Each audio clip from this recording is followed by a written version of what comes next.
hope you're doing good. Listen, we're going to be kicking off a new series. I'll be introducing the series in the month of April on Wednesday night, and then we'll go into it more. I'm actually going to take a little bit of a sabbatical to be able to study some of this material and then come back. Other pastors will be speaking through the month of May on Wednesday nights. But when I come back in June, we'll be doing a series based upon the church or its role as the conscience of society. Now, I know that seems a little strange because the church is not to be connected in any way to government, and whenever that's happened in history, it's been totally destructive. It's the worst thing that could happen. It uses the state's power to distort and pervert justice and so on and so forth. And we all know this, and I get that. By the way, that was a truck that just went by my window in the alley there.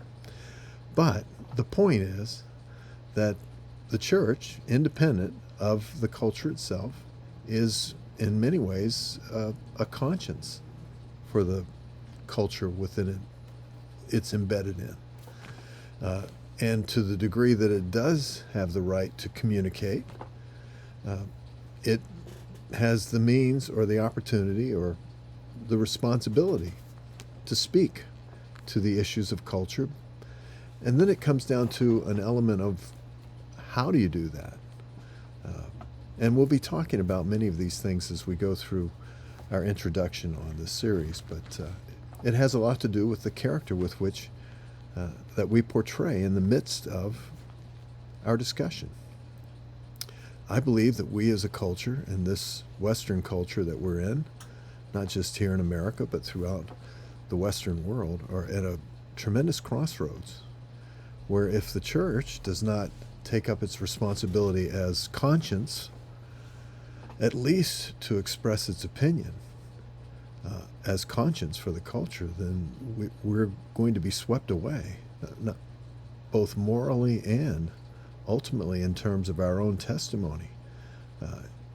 It's important that we understand this. So please be praying for this series. I think it's very important. Our goal is not to be argumentative.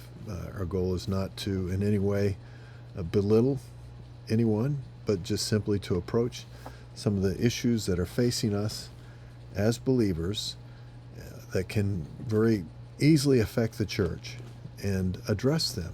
And the first thing I would like to say on this, there is a statement that was made by it was a German sociologist. She actually was a youth during the time of the Nazi rise to power.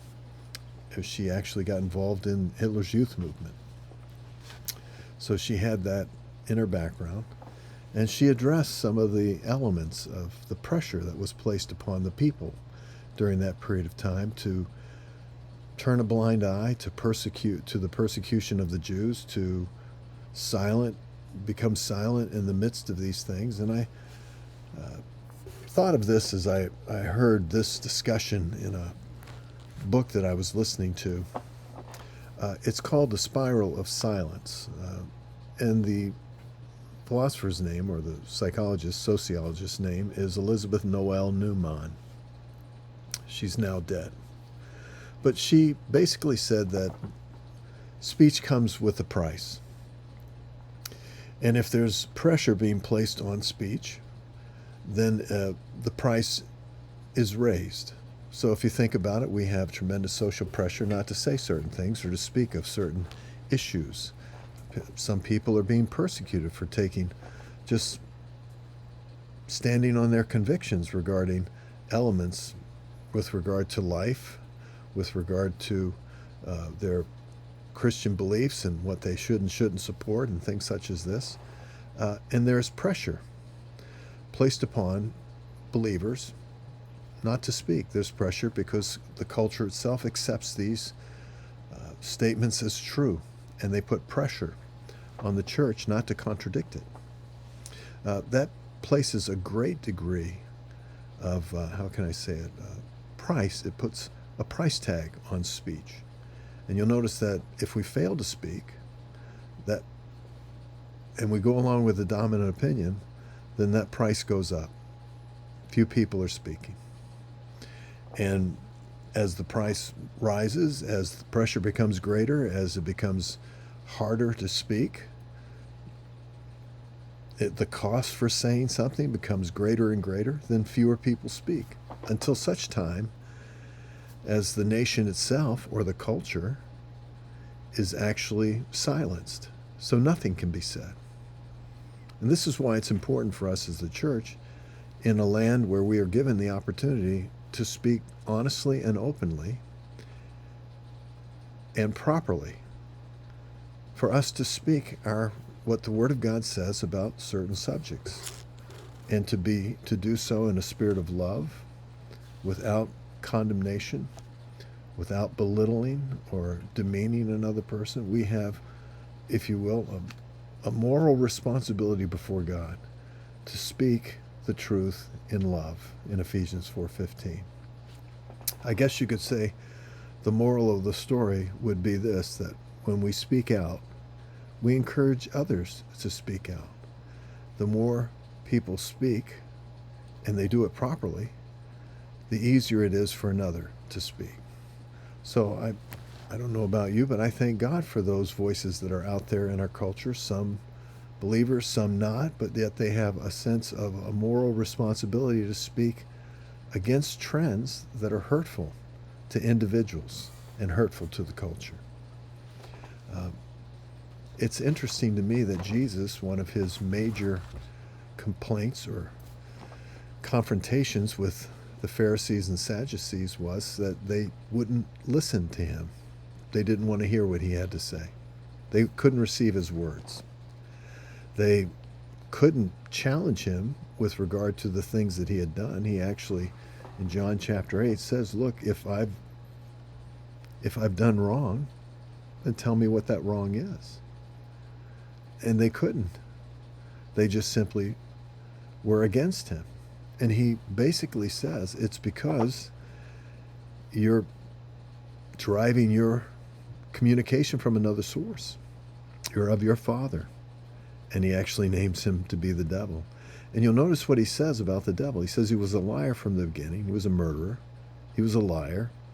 And when he does speak, in verse 44, the B part, it says he speaks, notice this, from himself. In other words, he has no source outside of himself. Isn't that true about the culture we live in today? If the highest measure of authority is what I feel within my own self, then we're in serious trouble. Because everyone's become a god. And there is no universal standard.